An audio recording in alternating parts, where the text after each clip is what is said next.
அன்பர்களே, இறைமகனார் நம் ஒவ்வொருவரையும் நாம் இருக்கிற நிலையிலே வாழ்த்துவதற்கு, வரம் தருவதற்கு, தேற்றுவதற்கு என்று வருகிறார். அதனால்தான் நாம் அவரை மகிழ்ந்து வரவேற்பதற்காக இந்த திருவருகை காலத்தை செலவிடுகிறோம். அது முக்கியமான ஒன்று என்பதை உணர்ந்து கொண்டவர்களாக நாம் வாழ்வது மிக அருமையானதாகும். எனவே இந்த திருவருகை காலம் நாம் ஒவ்வொருவருக்கும் சிறப்பான காலமாக, விரும்பத்தக்க ஒரு காலமாக இருக்க வேண்டும். ஆனால் நம்மிலே பலர் நமக்கு தரப்பட்ட இந்த வாழ்க்கையை சிறப்பாக வாழ்வதில்லை. அதற்கு பதிலாக வெவ்வேறு கோணங்களிலே கேடு செய்கின்றவர்களாக இருக்கிறோம். அப்படிப்பட்ட ஒரு நிலையை நாம் யூதர்களிடையே காண்கிறோம். கோயில் இறைவனுடைய வேண்டுதலிடம், கடவுளை சந்திக்கிற இடம், அவரை போல நாம் மாறுவதற்காக நமக்கு துணை செய்ய வேண்டிய இடம். ஆனால் அதை வணிக கூடமாக்கி மற்றவர்களை ஏமாற்றி சுரண்டி பறிக்கிற ஒரு இடமாக மாற்றிய ஒரு நிலையை பார்க்கிறோம். ஆகவே இயேசு பெருமான் கோயிலுக்குள் சென்றார். கோயிலுக்குள்ளேயே விற்பவர்கள், வாங்குபவர்கள் எல்லாரையும் வெளியே துரத்தினார். நாணயம் மாற்றுவோரின் மேசைகளையும் புறா விற்போரின் இருக்கைகளையும் கவிழ்த்து போட்டார்.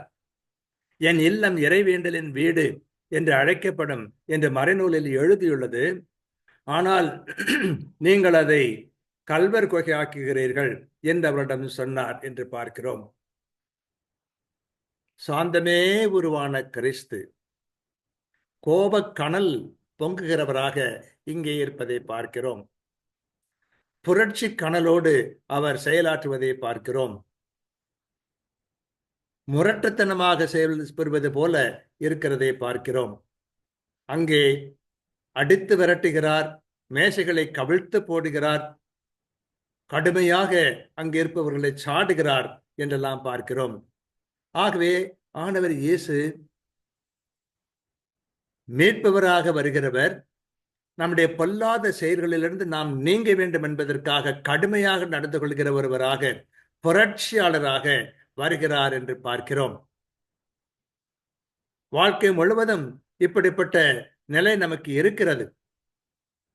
நல்லவை எத்தனையோவற்றை நாம் நாசமாக்கி விட்டோம். ஆறுகள் குணங்களை எல்லாம் களங்கப்படுத்தி விட்டோம். மலைகள் குன்றுகளை எல்லாம் எடுத்து குட்டிச்சுவராக்கி விட்டோம். நம்மிடம் கொடுக்கப்பட்ட அருமையான பொறுப்புகளை எல்லாம் நாசமாக்கி விட்டோம். இப்படிப்பட்ட ஒரு நிலை நம்மிடையே இருக்கிறது. அறிவுள்ளவர்கள் அறிவை அழிவுக்காக பயன்படுத்துகிறவர்களாக இருக்கிற ஒரு அவலத்தையும் நாம் பார்க்கிறோம். அதிகாரம் உள்ளவர்கள் மற்றவர்களை அடக்கி ஆளுகிறவர்களாக, கொடுமை செய்கிறவர்களாக இருப்பதை நாம் பார்க்கிறோம். ஒற்றுமை ஏற்படுத்துவதற்கு பதிலாக பிளவுகளை ஏற்படுத்துகிறவரை பார்க்கிறோம். இப்படி கேடுகள் பெறுகிற எத்தனையோ பேர் இந்த உலகத்திலே எங்கேனும் இருக்கின்றார்கள். சாதாரண நிலையிலும் இருக்கிறார்கள். மிக உயர்ந்த நிலையிலே வாழ்கிறவர்களும் கொடியவர்களாக இருப்பதை நாம் பார்க்கிறோம். அப்படிப்பட்டவர்களை மனம் திரும்ப வேண்டும் என்பதற்கு உணர்த்துகிறவராக, அவர்கள் தாங்கள் வாழ்கிற வாழ்க்கை சரியில்லை என்று காட்டுகிறவராக, அவர்களுக்கு அறிவுரை வழங்குகிறவர்களாக, வெறுமனே சொல்லில் மட்டும் அறிவுரை தராமல் செயலிலே காட்டுகிறவராக, புரட்சி செய்கிறவராக வருகிறவரை நாம் பார்க்கிறோம். இந்த வரவு கடுமையான வரவாக தோன்றினாலும் கூட இன்றைய உலகத்தில் இது மிகவும் தேவைப்படுகிற ஒன்றாக பார்க்கிறோம்.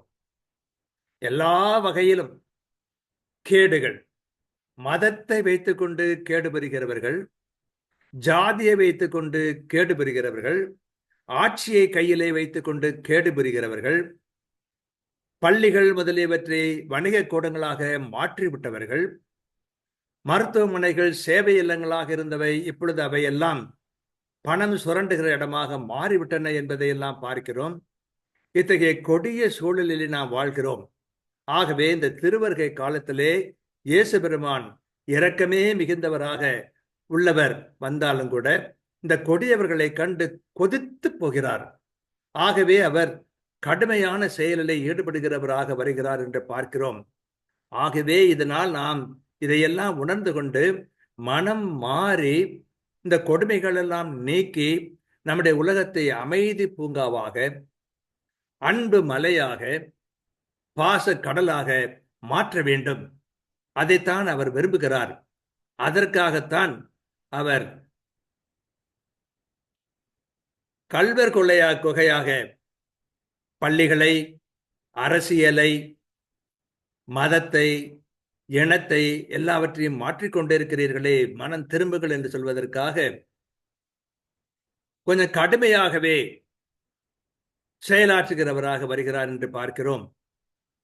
ஒருபுறம் இத்தகைய கொடியவர்களாக இருக்கிறவர்கள் தங்களுடைய நிலையை உணர்ந்து மனம் திரும்ப வேண்டும். அதே வேளையில் கடவுள் இந்த கொடுமையை அனுமதிக்கிறவராக இல்லை, அதை மாற்ற வேண்டும் என்று எண்ணம் கொண்டவராக இருக்கிறார் என்பது இவற்றினாலே பாதிக்கப்படுகிற நமக்கு ஒரு பெரும் துணையாக இருக்கிறது. அப்படி நமக்கு துணை பெறுவதற்காக இந்த திருமகன் வருகிறார், இந்த திருவருகை காலத்தில் வருகிறார். அது நமக்கு நம்பிக்கை ஊட்டுகிறது. நம்மை சுற்றிலும் உள்ள அநியாயங்கள் அகலும், தீமைகள் கருகி போகும், நன்மைகள் பெருகும் என்று நம்பிக்கை தருவதற்காக இந்த இயேசு பெருமான் வருகிறார். இது ஒரு புறம். இன்னொரு புறம் பார்த்தோம் என்று சொன்னால், கடவுள் நம் ஒவ்வொருவருக்கும் அழைப்பு தருகிறார்.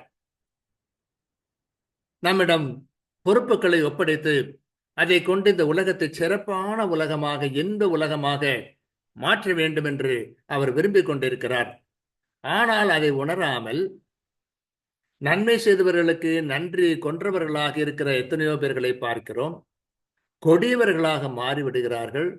ஆசையிலே அகப்பட்டு, அந்த கண்ணி என்று உணராமல் அகப்பட்டு, அதனால் தீமை பெறுவர்களாக இருக்கிறதை பார்க்கிறோம். ஆகவே விருந்துக்கு அழைக்கப்பட்டவர்கள் அவர்கள் கூட சரியாக வரவில்லை. சாக்கு போக்கு சொல்லுகிறார்கள். மண்ணாசை, பெண்ணாசை, பொன்னாசை என்பதிலே அகப்பட்டு கொண்டு சிக்கிக் கொண்டவர்களாக இருக்கிறதை பார்க்கிறோம். அது மட்டும் அல்ல, தமக்கு விருந்துக்கு அழைத்தவரை கூட, அழைக்க வருகிற ஊழியர்களை கூட கேவலப்படுத்தி விடுகிறார்கள், கொடுமைப்படுத்தி விடுகிறார்கள் என்றெல்லாம் பார்க்கிறோம். ஆகவே கொடும் சினம் கொண்டவராக அவர்களை எல்லாம் அழித்து ஒழித்து விடுகிறவராக வருகிறார். ஆகவே யாரை அவர் அழைத்தாரோ அவர்கள் அதற்கு ஏற்புடையவர்களாக இல்லை என்பதனால் ஏழைகளை, உடல் ஊனமுற்றவர்களை, சாலை ஓரங்களிலே இருப்பவர்களை, விளிம்பு நிலையில் இருப்பவர்களை எல்லாம் மேம்படுத்துவேன் என்று அவர் வருகிறதை பார்க்கிறோம். ஆகவே குறிப்பாக உள்ளவர்கள், அறிவுள்ளவர்கள், செல்வம் உள்ளவர்கள், அதிகாரம் உள்ளவர்கள், பிற சிறப்புகள் உள்ளவர்கள் எல்லாம் அவற்றையெல்லாம் சிறப்பான முறையிலே பயன்படுத்தி வாழ்க்கைக்கு சிறப்பு தர வேண்டும். மனிதன் மகிழ்ச்சியோடு, அமைதியோடு, பேரானந்தத்தோடு வாழ்வதற்கு துணை புரிய வேண்டும்.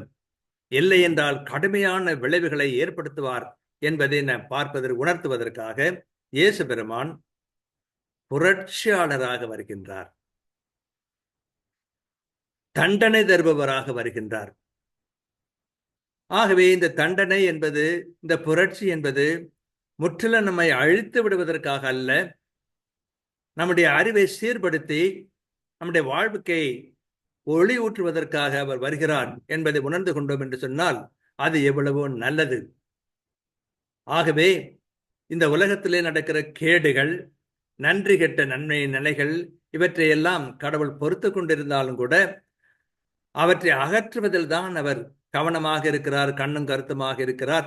நம்மிடையே கொடுமைகள் இருந்தது என்று சொன்னால், நம்முடைய அதிகாரத்தினுடைய மோகம் இருக்கிறது என்று சொன்னால், நம்முடைய பணத்தினுடைய வெறி இருக்கிறது என்று சொன்னால், நம்முடைய ஜாதி வெறிகளில் இருக்கின்றன என்று சொன்னால், அதனால் பிறருக்கு கேடுகள் விளைவிக்கிறோம் என்று சொன்னால், அதிலிருந்து நாம் மாற வேண்டும் என்பதற்காக அவர் நம்மை அழைக்க வருகிறார்.